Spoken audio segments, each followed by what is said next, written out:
9 মাস বন্ধ থাকার পর আবার শুরু হচ্ছে মালয়েশিয়ায় শ্রমিক পাঠানোর প্রক্রিয়া।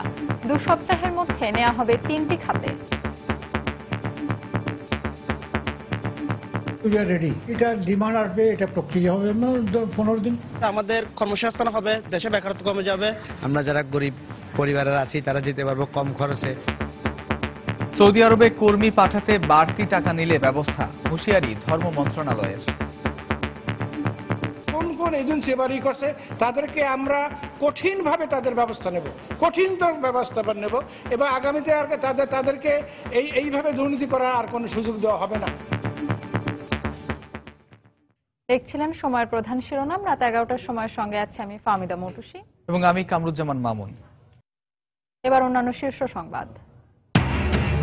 নাসিরনগরে হামলার ঘটনায় মন্ত্রী এমপি যেই জড়িত থাকুক কাউকেই ছাড় দেয়া হবে না, হুঁশিয়ারি আওয়ামী লীগের। ঘটনা ভিন্ন খাতে নিতেই বিএনপির ওপর দোষ চাপানো হচ্ছে, অভিযোগ বিএনপির। অবশেষে সরকারি ত্রাণ গ্রহণ করলেন গোবিন্দগঞ্জের সাঁওতালরা, শিশুদেরও নেওয়া হলো স্কুলে।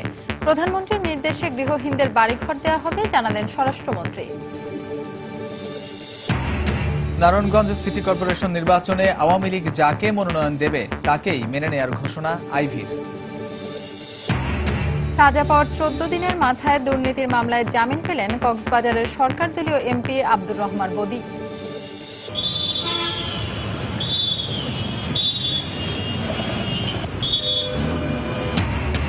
এবং যানজটের নগরী ঢাকার রাস্তার গাড়ি নিয়ন্ত্রণ হচ্ছে ট্রাফিক পুলিশের হাতের ইশারায়। ফেব্রুয়ারিতে চালু হচ্ছে রিমোট নিয়ন্ত্রিত সিগন্যাল বাতি, সফলতা নিয়ে সংশয়।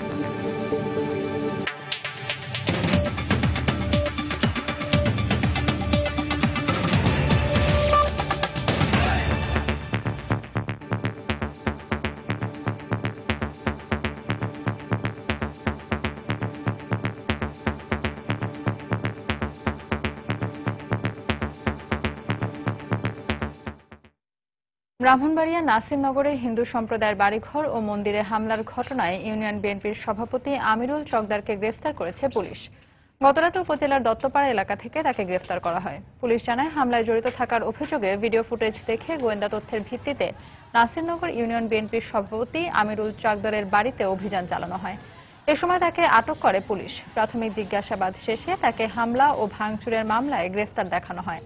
সামাজিক যোগাযোগ মাধ্যম ফেসবুকে ধর্মীয় অনুভূতিতে আঘাত দেওয়ার অভিযোগকে কেন্দ্র করে গত 30 অক্টোবর নাসিরনগরে হিন্দু পাড়ায় হামলা চালিয়ে কয়েকটি মন্দির সহ শতাধিক বাড়িঘরে ভাঙচুর ও লুটপাট চালানো হয়।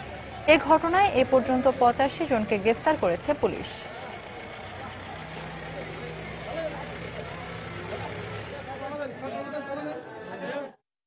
ভিডিও চিত্রে আমাদের কিছু মানুষকে শনাক্ত করার জন্য আমরা জিজ্ঞাসাবাদের জন্য তাদেরকে আনতে পারি, তো আমরা এটা আনছি এবং এটা আমরা যাচাই বাছাই করে দেখতেছি যে তার ঘটনার সাথে সে জড়িত ছিল কিনা। আমরা জড়িত থাকলে অবশ্যই আমরা তাকে বিজ্ঞ আদালতে সোপর্দ করব। এদিকে নাসিরনগরের ঘটনা ভিন্ন পথে পরিচালিত করতেই বিএনপি নেতাকর্মীদের উপর দোষ চাপানো হচ্ছে বলে মন্তব্য করেছেন বিএনপির স্থায়ী কমিটির সদস্য ডক্টর খন্দকার মোশাররফ হোসেন। সকালে রাজধানীর জাতীয় প্রেস ক্লাবে এক আলোচনা সভায় তিনি একথা বলেন।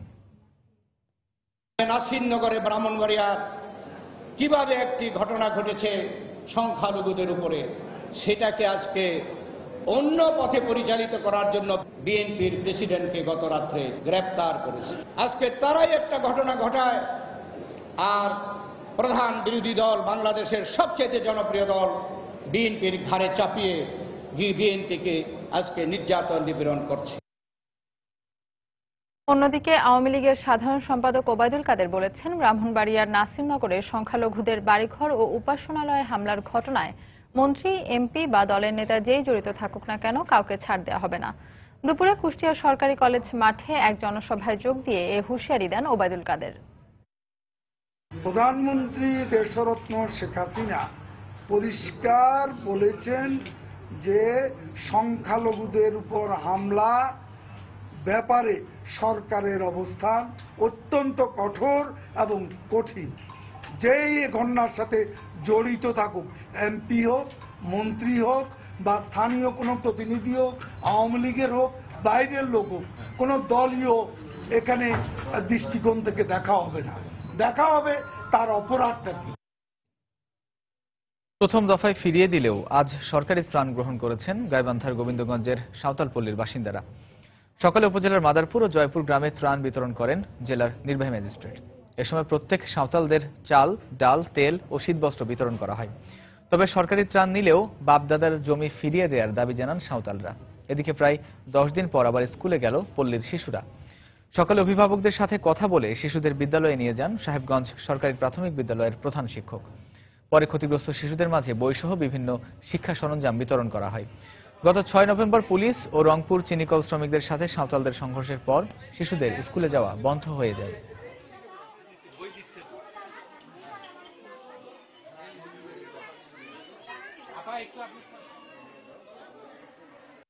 চাল সহ নিত্য প্রয়োজনীয় বেশ কিছু সামগ্রীর একটা প্যাকেজ প্রত্যেককে আমরা দিলাম। মোটামুটি 150 জনকে আমরা দিতে পেরেছি। ক্ষতিগ্রস্ত যারা তারা সবাই সহযোগিতা পাবে সরকারের পক্ষ থেকে। বাড়ি বাড়ি গিয়ে তাদের অভিভাবকদের বুঝালাম যে আমাদের অ্যাডমিট নেন, বাচ্চাদের পরীক্ষা দেন।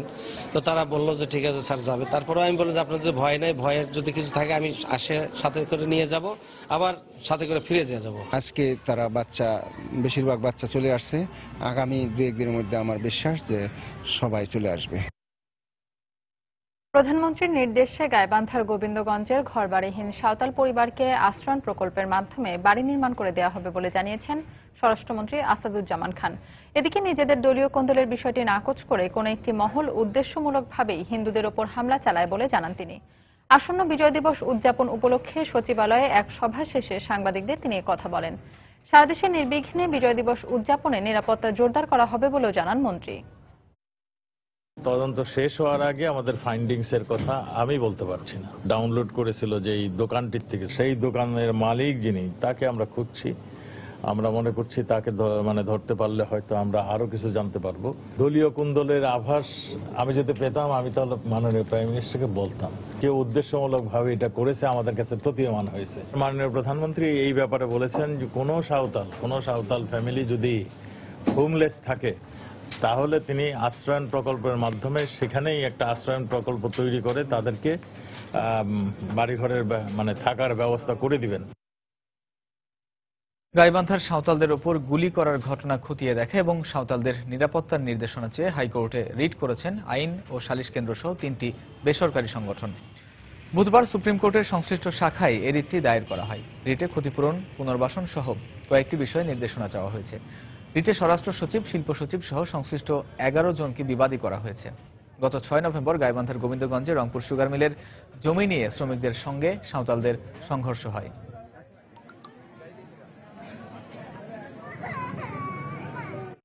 রাত 11টার সময় আরো থাকছে বিভিন্ন পরীক্ষায় ইলেকট্রনিক্স ডিভাইস ব্যবহার করে উত্তর সরবরাহকারী চক্রের 4 সদস্য রাজধানী থেকে আটক। সিম, ল্যাপটপ সহ শতাধিক ডিভাইস জব্দ।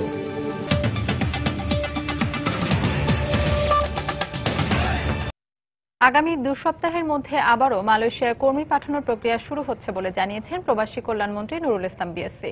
সকালে রাজধানীর প্রবাসী কল্যাণ ভবনে তিনি সাংবাদিকদের একথা জানান।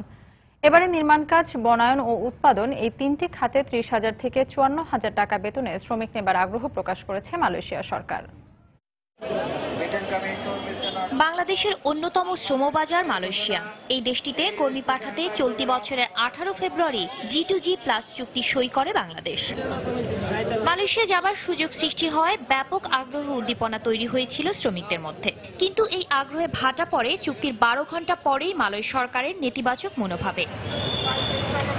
বাংলাদেশে এসে মঙ্গলবার মালয়েশিয়া পররাষ্ট্রমন্ত্রী রিচার্ড রায়ত, প্রবাসী কল্যাণ ও বৈদেশিক কর্মসংস্থান মন্ত্রীর সাথে একান্ত বৈঠকে আবারও আগ্রহ প্রকাশ করেন শ্রমিক নেবার বিষয়ে। এবার তারা নির্মাণ কাজ, বনায়ন, উৎপাদন এই 3টি খাতে চাহিদার ভিত্তিতে শ্রমিক নেবে বলে জানান নুরুল ইসলাম। বুধবার সকালে রাজধানীর প্রবাসী কল্যাণ ভবনে সাংবাদিকদের প্রশ্নের জবাবে তিনি এ সুখবর দেন। 30,000 থেকে 54,000 টাকা বেতনে শ্রমিক নেবার আগ্রহ প্রকাশ করেছে দেশটি। তাদের মন্ত্রী রাষ্ট্রে এখন বলছে যে আমরা এখন আমাদের ডিমান্ড পাঠাবো, আপনারা পাঠান। আমরা বলছি উই আর রেডি। এটা ডিমান্ড আসবে, এটা প্রক্রিয়া হবে 15 দিন, 2 সপ্তাহ হবে।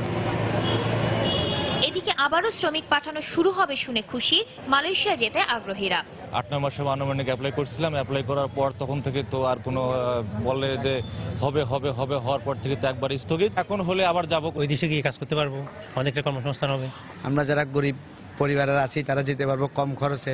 আমাদের কর্মসংস্থান হবে, দেশে বেকারত্ব কমে যাবে। কর্মী পাঠাতে সম্পূর্ণভাবে প্রস্তুত বলে জানালো রিক্রুটিং এজেন্সিগুলোর সংগঠন বায়রা। সব প্রক্রিয়া সম্পন্ন হয়েছে, ইট ইজ অলরেডি ওপেন। এখন শুধু এই প্রসেস শেষ করে স্টার্ট করতে যে সময়টা লাগে। এর মাধ্যমে একটা যেটা হয়েছে যে সোর্স কান্ট্রি হিসেবে বাংলাদেশ স্বীকৃতি পেয়েছে, কিন্তু এখানেও বোধহয় আমাদেরকে সুযোগ আছে যাতে আমাদের লোকজন মর্যাদার সাথে সেই দেশে যেতে পারেন।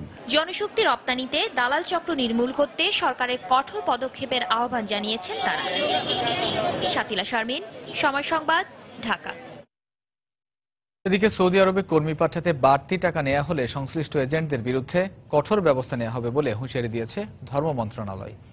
সকালে জাতীয় সংসদ ভবনের মিডিয়া সেন্টারে সংবাদ সম্মেলনে বক্তব্য দেন ধর্ম মন্ত্রণালয় সম্পর্কিত সংসদীয় স্থায়ী কমিটির সভাপতি বজলুল হক Harun.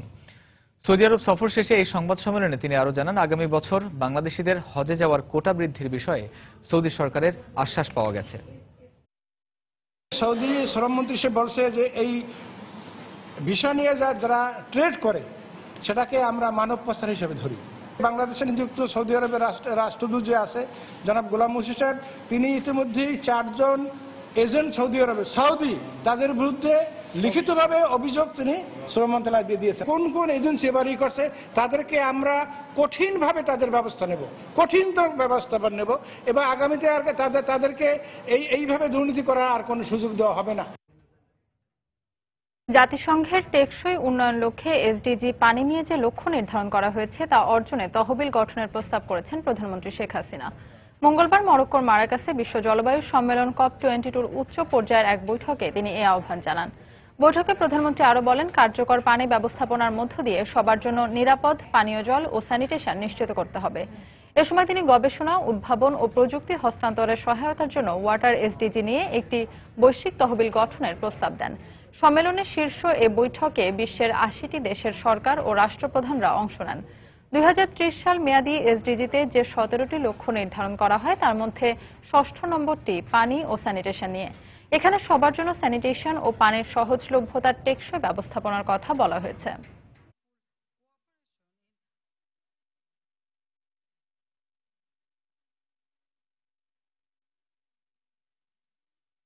Bangladesh is one of the first countries that signed and ratified the Paris Agreement.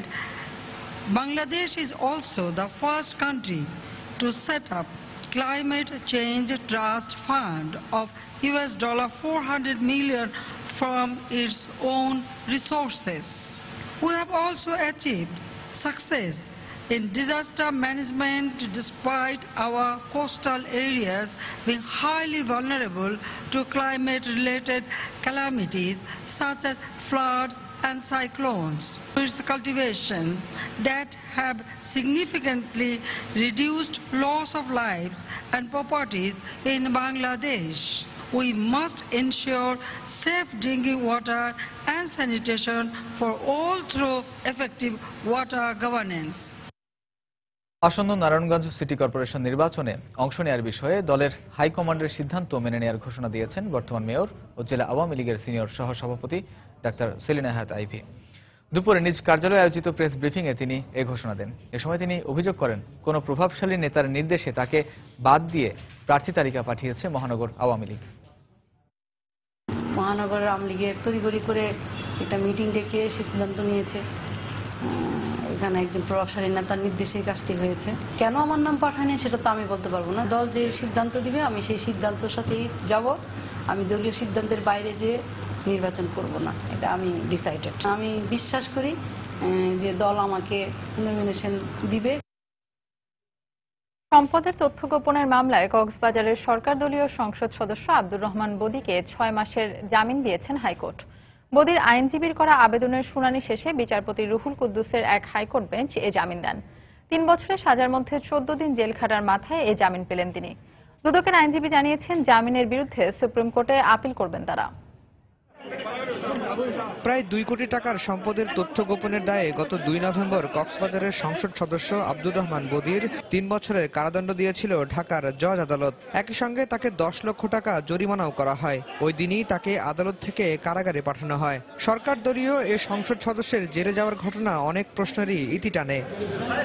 কারাগারে যাওয়ার 14 দিন না পেরোতেই এই রায়ের বিরুদ্ধে তড়িঘড়ি করে হাইকোর্টে জামিন চেয়ে বসেন বদি। মঙ্গলবার দুপুরে এই আবেদনের শুনানি হয়। শুনানিতে আগামী 4 ডিসেম্বর সংসদ অধিবেশনের কথা তুলে ধরে বদির জামিন চান তার আইনজীবীরা। পরে তাকে 6 মাসের জামিন দেন আদালত, স্থগিত করেন জরিমানার রায়। আপিল গৃহীত হয়েছে এবং জনাব আব্দুর রহমান বদির 6 মাসের অন্তর্বর্তীকালীন জামিন আজকে মঞ্জুর হয়েছে। সেই সাথে উনার যে ফাইন ছিল 10 লাখ টাকা সেটা স্থগিত হয়েছে। দণ্ডপ্রাপ্ত হওয়ায় বদি আর সাংবিধানিকভাবে সংসদ সদস্য নয়, ফলে তিনি জামিনের সুযোগ পাবেন না বলে এদিন আদালতে শুনানি করেন দুদকের আইনজীবী। তবে আদালত এই বিষয়টি আমলে নেননি। বদি সাহেব এখন সংসদ সদস্য হিসেবে আর দাবি করার কোনো যৌক্তিকতা নাই, কারণ ওনার সেন্টেন্সটা এখনো বলবৎ। এখন সেন্টেন্সটা সাসপেন্ড হয়নি, হয়েছে ফাইন স্টে। ফাইন স্টে হলে হবে না, সেন্টেন্সটা যতক্ষণ সাসপেন্ড না হবে ততক্ষণ বলা যাবে না উনি সংসদ সদস্য হিসেবে বহাল আছেন, এবং সেটার কথাটার আমরা আপত্তি দিয়েছি। বৃহস্পতিবার জামিন স্থগিত চেয়ে এবং জ্ঞাত আয় বহির্ভূত সম্পদ অর্জনের অভিযোগ থেকে অব্যাহতি দিয়ে বিচারিক আদালতের রায়ের বিরুদ্ধে আপিল করা হবে বলেও জানিয়েছেন দুদকের আইনজীবী। আফজাল হোসেন, সময় সংবাদ, ঢাকা। রাত 11টার সময় আরো থাকছে। ডিসেম্বরের মধ্যে নিয়োগ দেওয়া হতে পারে বাংলাদেশ জাতীয় দলের স্পিন বোলিং কোচ। বোর্ডের আগ্রহ উপমহাদেশীয়দের দিকেই।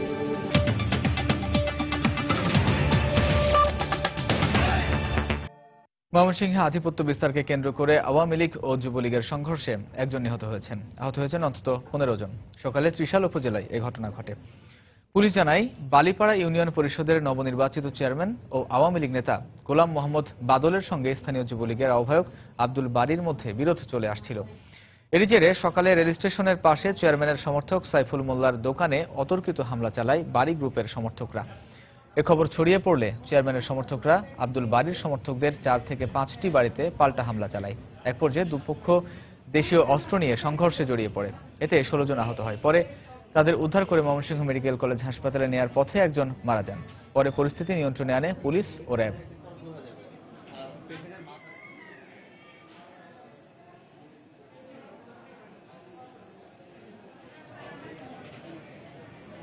সদ্য সমাপ্ত ইউপি নির্বাচনকে কেন্দ্র করে চেয়ারম্যান প্রার্থীর পক্ষে বিপক্ষে 2 গ্রুপ কাজ করতে, মূলত এটাকে কেন্দ্র করে বাদল চেয়ারম্যান এবং বারী 2 জনের মধ্যে মূলত সংঘর্ষের সূত্রপাত। বাদল চেয়ারম্যানের এক পক্ষের এক লোক সে মূলত দোকানদার ছিল, ওই দোকানে পেয়ে তাকে মূলত আহত করে, পরবর্তীতে সে মারা যায়।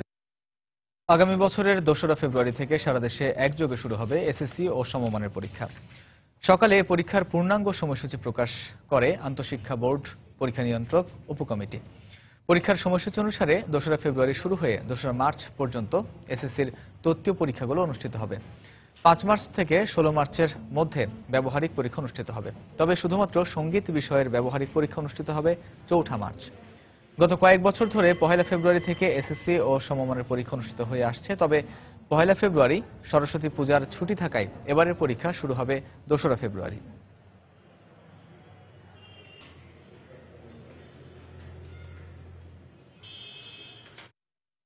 বিভিন্ন প্রতিযোগিতামূলক পরীক্ষায় ইলেকট্রনিক্স ডিভাইস ব্যবহার করে জালিয়াতির অভিযোগে 4 জনকে আটক করেছে পুলিশের গোয়েন্দা বিভাগ সিআইডি।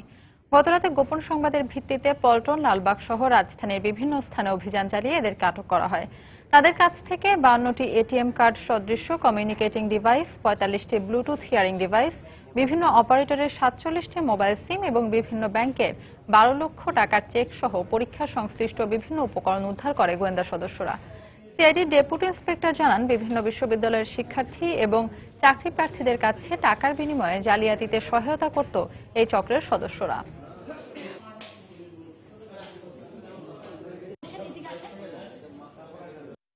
চারজনকে আমরা গ্রেপ্তার করি এবং তাদের দখল থেকে, তাদের বাসা থেকে, তাদের অফিস থেকে বিভিন্ন রকম ডিভাইস আমরা উদ্ধার করি। কারা কারা জড়িত, কারা কারা অসৎ উপায় অবলম্বন করে এই পরীক্ষায় উত্তীর্ণ হয়ে বিভিন্ন জায়গায় ভর্তি হওয়া সক্ষম হয়েছে, এই বিষয়টা আমরা বের করব এবং এই ব্যাপারে আমাদের মামলাটা প্রক্রিয়াধীন। যান চলাচল নিয়ন্ত্রণে যখন বিশ্বের উন্নত দেশগুলো স্বয়ংক্রিয় সিগন্যাল সহ নানা প্রযুক্তি ব্যবহার করছে, তখন ঢাকা শহরের গাড়ি নিয়ন্ত্রণে প্রধান ভরসার নাম ট্রাফিক পুলিশের হাতের ইশারা। ঢাকার রাস্তায় চলাচলকারী প্রায় 10 লাখ গাড়ি নিয়ন্ত্রিত হচ্ছে হাতের ইশারাতেই। অথচ 1.5 যুগ আগে কোটি কোটি টাকা ব্যয়ে স্থাপিত সিগন্যাল ব্যবস্থা পড়ে আছে অব্যবহৃত অবস্থাতেই। তবে আগামী ফেব্রুয়ারিতে ট্রাফিক পুলিশ রিমোটের সাহায্যে সিগন্যাল পদ্ধতি পুনরায় চালুর কথা বললেও এ নিয়ে ভিন্ন মত রয়েছে বুয়েটের যোগাযোগ গবেষকদের মাঝে। সাইদুল ইসলামের তোলা ছবিতে আরো জানাচ্ছেন মাহমুদ রাকিব। চলছে গাড়ি, চলছে ট্রাফিক পুলিশের হাতের ইশারা। বিশ্বের অন্যতম যানজটের শহর ঢাকার রাস্তায় এখনো এভাবে অ্যানালগ পদ্ধতিতে গাড়ির চলাচল নিয়ন্ত্রণ করছেন ট্রাফিক পুলিশ সদস্যরা। তাদের অভিযোগ, চালকদের হাতের ইশারা না মানার প্রবণতার কারণে যানজট বাড়ার পাশাপাশি দায়িত্বরত ট্রাফিক পুলিশরাও প্রায় দুর্ঘটনার শিকার হচ্ছেন। ট্রাফিক যখন সিগন্যাল হাত দিয়ে বন্ধ করে তখন একটা ঝুঁকি থাকে, যদি গাড়ি ব্রেক ফেল করে তাহলে নির্ঘাত অ্যাক্সিডেন্ট হবে। গাড়ির ড্রাইভার হয়তো ব্যাকহেলি থাকাতে ব্রেক করতে পারে না, অনেক সময় তাই গায়ের উপর উল্লা দেয়। চালকরা বলছেন ট্রাফিক পুলিশের খামখেয়ালির জন্যই কমছে না যানজট, তাই দ্রুত স্বয়ংক্রিয় সিগন্যাল পদ্ধতি চালুর দাবি তাদের। লাইট ধরেন আমি দূরে থেকে দেখতে পারতেছি, হাত তো ধরেন দূরে থেকে দেখা যায় না।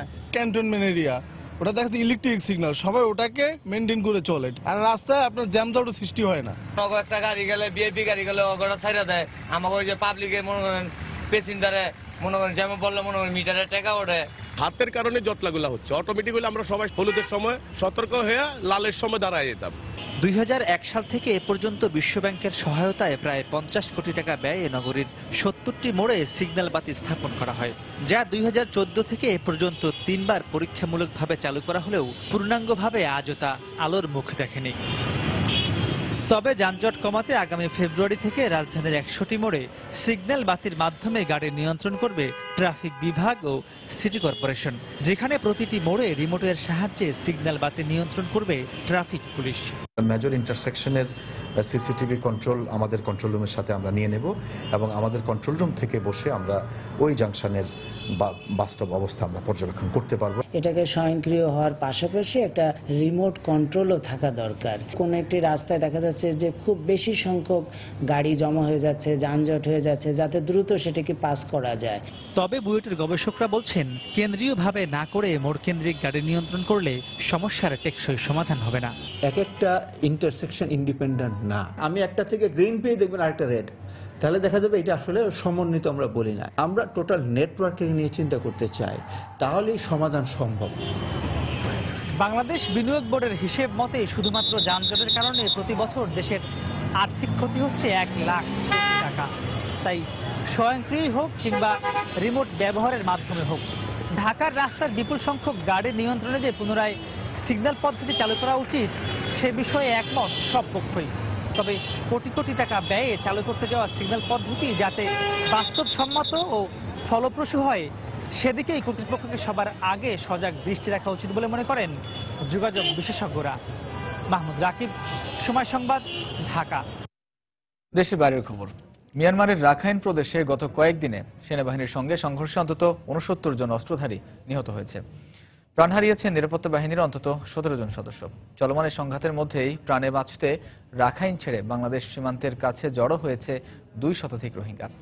তাদের বেশিরভাগই শিশু ও নারী বলে জানিয়েছে গণমাধ্যম। এর মধ্যে 86 জন রোহিঙ্গা বাংলাদেশে অনুপ্রবেশের চেষ্টা করলেও তাদের পুশব্যাক করার কথা জানায় বাংলাদেশ সীমান্তরক্ষী বাহিনী বিজিবি। মিয়ানমারের রাখাইনে রোহিঙ্গা মুসলমানদের হত্যার খবরে বিশ্ব সম্প্রদায়ের উদ্বেগ সত্ত্বেও নির্বিকার মিয়ানমার কর্তৃপক্ষ। মঙ্গলবারও সেখানে নিরাপত্তা বাহিনীর সঙ্গে সংঘর্ষে কয়েকজনের মৃত্যু হয় বলে জানায় গণমাধ্যম। নিহতদের সবাই অস্ত্রধারী বিদ্রোহী বলে দাবি করে দেশটির সেনাবাহিনী জানায়, এ নিয়ে গত 1 সপ্তাহে রাখাইনে প্রায় 70 জনকে হত্যা করেছে তারা। আটক করা হয়েছে 2 শতাধিক অস্ত্রধারীকে। চলমান এ অভিযানে 10 জন পুলিশ ও 7 জন সেনা সদস্য নিহত হয় বলেও জানানো হয়। এদিকে বার্তা সংস্থা এএফপি জানিয়েছে, দেশটির নিরাপত্তা বাহিনীর দমন পীড়নের হাত থেকে বাঁচতে রাখাইন প্রদেশের 200 রোহিঙ্গা বাংলাদেশ সীমান্তে পালিয়ে এসেছে। বাংলাদেশের সীমান্তরক্ষী বাহিনী বিজিবি তাদের আবার সীমান্তের ওপারে ফেরত পাঠিয়েছে বলেও উল্লেখ করা হয়। রাখাইন রাজ্যের মংরু জেলার 3টি গ্রামে 4 শতাধিক বাড়ি ধ্বংস করে ফেলা হয়েছে বলে জানায় আন্তর্জাতিক মানবাধিকার সংস্থা হিউম্যান রাইটস ওয়াচ। স্যাটেলাইটে ধারণ করা চিত্র বিশ্লেষণ করে সংস্থাটির এশিয়া বিষয়ক পরিচালক ব্র্যাড অ্যাডাম আশঙ্কা প্রকাশ করে বলেন, ক্ষয়ক্ষতির যে বিবরণ পাওয়া গেছে বাস্তবে পরিস্থিতি তার চেয়েও ভয়াবহ হতে পারে। সেনাবাহিনীর অভিযানে বেসামরিক মানুষ নিহত হওয়ার এ ঘটনায় উদ্বেগ জানিয়েছেন রাখাইন সমস্যা সমাধানে মিয়ানমার সরকার গঠিত রোহিঙ্গা কমিশনের প্রধান কফি আনান।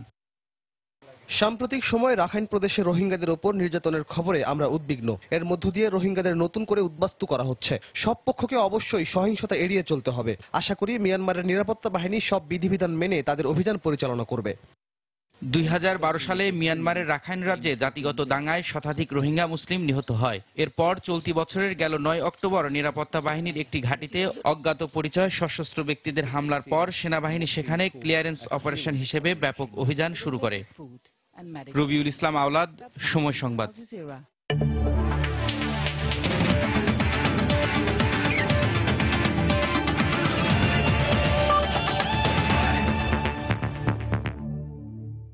ক্রিকেট প্রসঙ্গ। এবছর ডিসেম্বরের মধ্যে নিয়োগ দেওয়া হতে পারে বাংলাদেশ জাতীয় দলের স্পিন বোলিং কোচ। আর সেক্ষেত্রে বোর্ডের আগ্রহ উপমহাদেশীয় কোচদের দিকেই, এমনটাই জানালেন বিসিবির প্রধান নির্বাহী কর্মকর্তা নিজামুদ্দিন চৌধুরী সুজন। এদিকে ইংল্যান্ডে অনুষ্ঠেয় 2017 চ্যাম্পিয়ন্স ট্রফির আগে কন্ডিশনের সঙ্গে মানিয়ে নিতে সেখানে প্রস্তুতি ম্যাচ খেলার পরিকল্পনার কথাও জানান তিনি।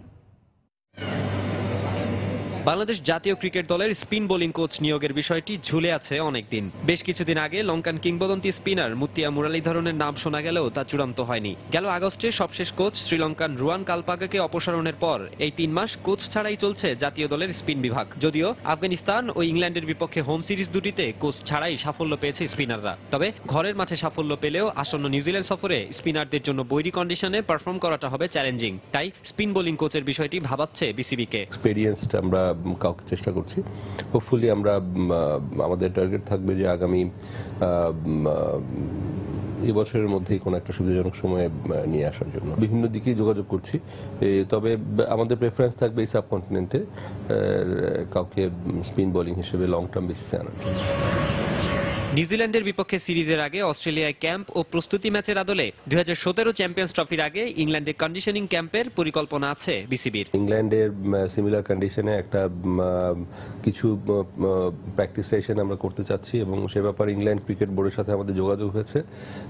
Hopefully will be able to arrange some conditioning camp ইংল্যান্ডেও একটা আশা করছি আমরা চ্যাম্পিয়ন্স ট্রফি বা আয়ারল্যান্ড সিরিজের আগে হবে। এদিকে কবে নাগাদ অস্ট্রেলিয়া দল বাংলাদেশ সফর করবে সে ব্যাপারটি এখনো পরিষ্কার করে বলতে পারেননি বিসিবির এই প্রধান নির্বাহী। মাকসুম আলম খান, সময় সংবাদ, ঢাকা। রাত 11টার সময় এ পর্যায়ে শীর্ষ সংবাদ জানিয়ে দিচ্ছি আরেকবার। মালয়েশিয়ায় 2 সপ্তাহের মধ্যে শ্রমিক পাঠানো হবে জানালেন প্রবাসী কল্যাণ মন্ত্রী। সৌদি আরবে কর্মী পাঠাতে বাড়তি টাকা নিলে ব্যবস্থা, হুঁশিয়ারি ধর্ম মন্ত্রণালয়ের। নাসিরনগরে হামলার ঘটনায় মন্ত্রী এমপি যেই জড়িত থাকুক কাউকে ছাড় দেওয়া হবে না, হুঁশিয়ারি আওয়ামী লীগের। ঘটনা ভিন্ন খাতে নিতেই বিএনপির উপর দোষ চাপানো হচ্ছে, অভিযোগ বিএনপির। অবশেষে সরকারি ত্রাণ গ্রহণ করলেন গোবিন্দগঞ্জের সাঁওতালরা। শিশুদেরও নেওয়া হলো স্কুলে। প্রধানমন্ত্রীর নির্দেশে গৃহহীনদের বাড়িঘর দেওয়া হবে জানালেন স্বরাষ্ট্রমন্ত্রী। নারায়ণগঞ্জ সিটি কর্পোরেশন নির্বাচনে আওয়ামী লীগ যাকে মনোনয়ন দেবে তাকেই মেনে নেওয়ার ঘোষণা আইভীর। এবং সাজা পাওয়ার 14 দিনের মাথায় দুর্নীতির মামলায় জামিন পেলেন কক্সবাজারের সরকার দলীয় এমপি আব্দুর রহমান বদী। এই ছিল রাত 11টার সময়। যে কোনো খবর পেতে ভিজিট করুন সময় নিউজ.টিভি আর সঙ্গে থাকুন সময়।